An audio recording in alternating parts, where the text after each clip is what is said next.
I did another preset that I wanted to show you, and this turned out as a preset where I just put a lot of my ideas together in one, but the main thing I wanted to do on this preset that I started with, since I use different guitars that had different tunings and different loudness in the pickups, I thought I might just integrate that into foot switches. So if you put the preset in stomp mode, you'll see there's a stomp called pitch shift on off, and that will toggle this poly capo here, and you can put whatever interval you want, and this one will stay then independent of the snapshots you use. And then there's also the input gain plus.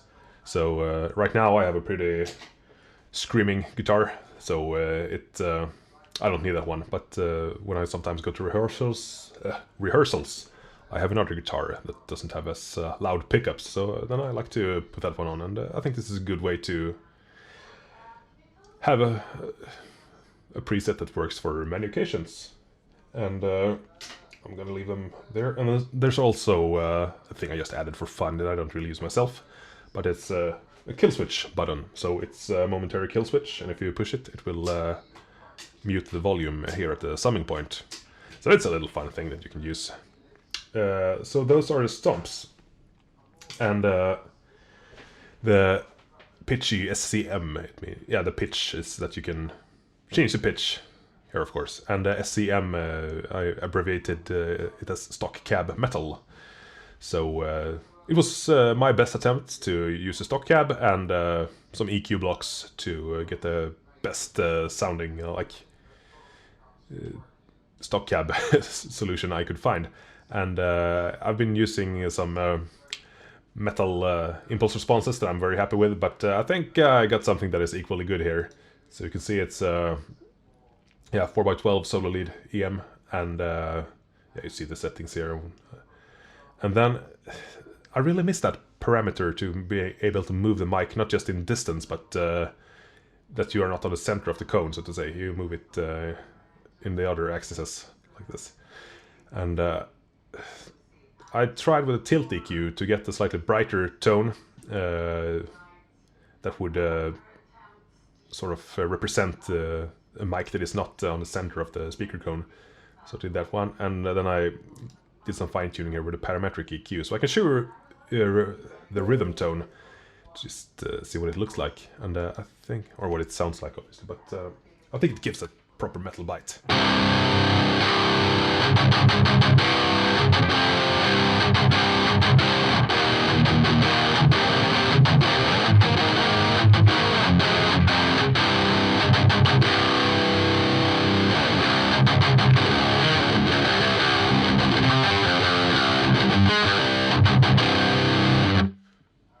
So I'm really happy with how this one sounds, and I think it doesn't like nail a specific impulse response, but it brings the bite that I'm looking for.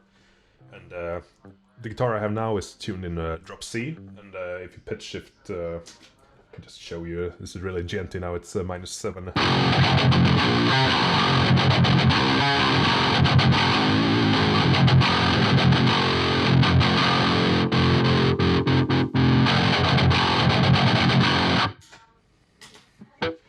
Yeah, so that's the rhythm tone, and I think that's the main part, because that's the most where the cab and EQ really needs to be perfectly adjusted to give a proper bite. And the lead tone that I use, then I just change some settings on the horizon drive, like this. So I remove some gate, and yeah, you saw what happened. And then also some amp parameters, so just a slight bit of delay in reverb. So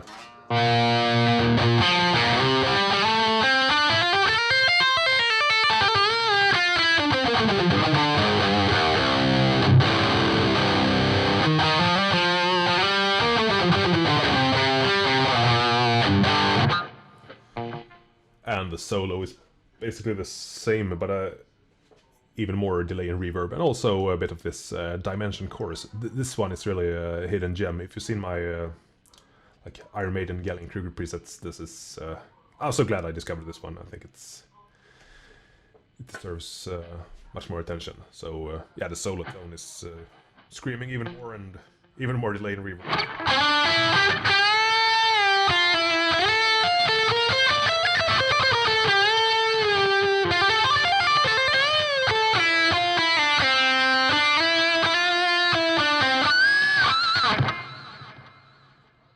And then there's also a snapshot that I named the -12 solo, and the thing I wanted to do on that one is, you know, if you play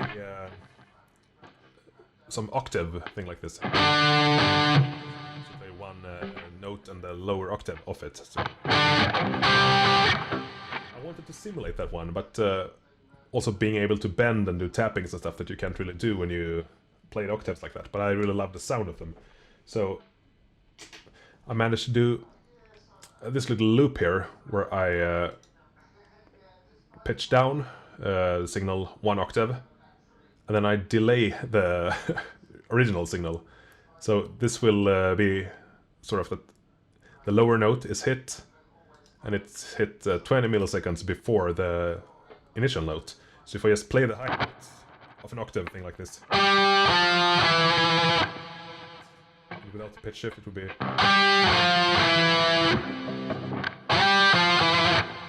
So I think that mimics that playing style quite a lot. And when you integrate the pitch shift like this, you can do some bends.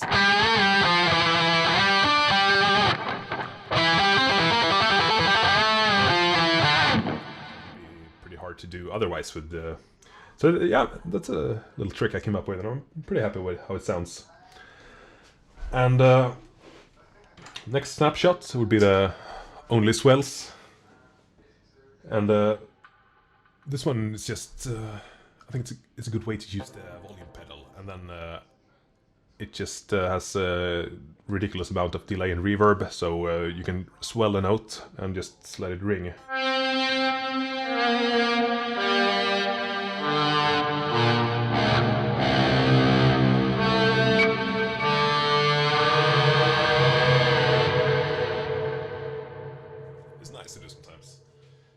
And then I also did a preset I named CQY, and it's just a lower octave, and it's gonna mimic the CQY guitar.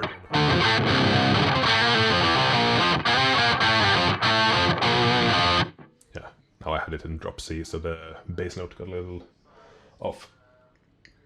Yes, and those were.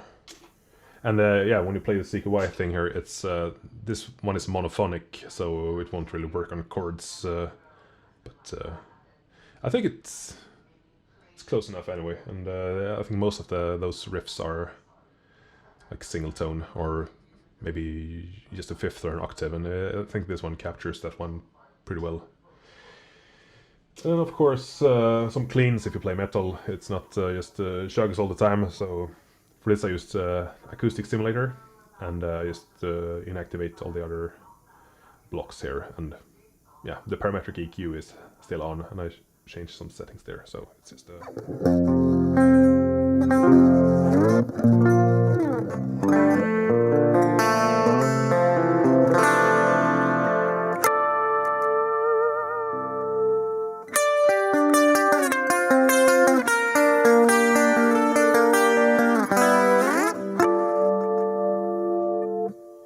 And then there's a similar one, but with even more effects. So.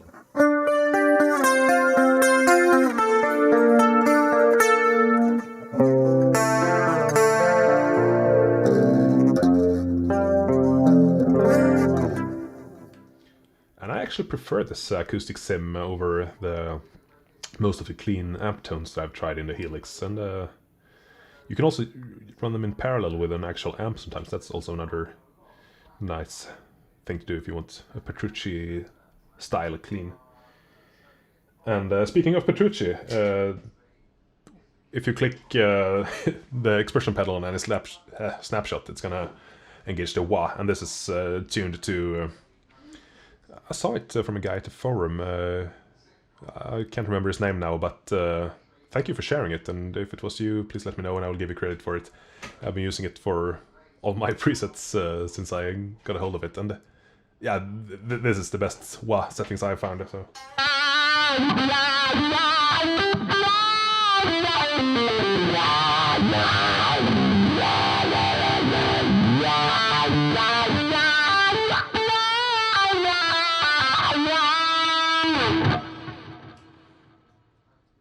that's it for this one, I think.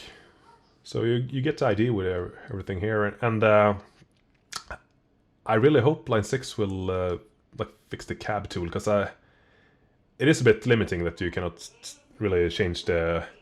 I think even the Pod HD500 had the ability to change that the mic was not on axis, or it was like tilted relative to the axis. So it's still possible, but it requires a lot of EQ, and I think you end up using almost as much DSP as if you would just put a good impulse response in there.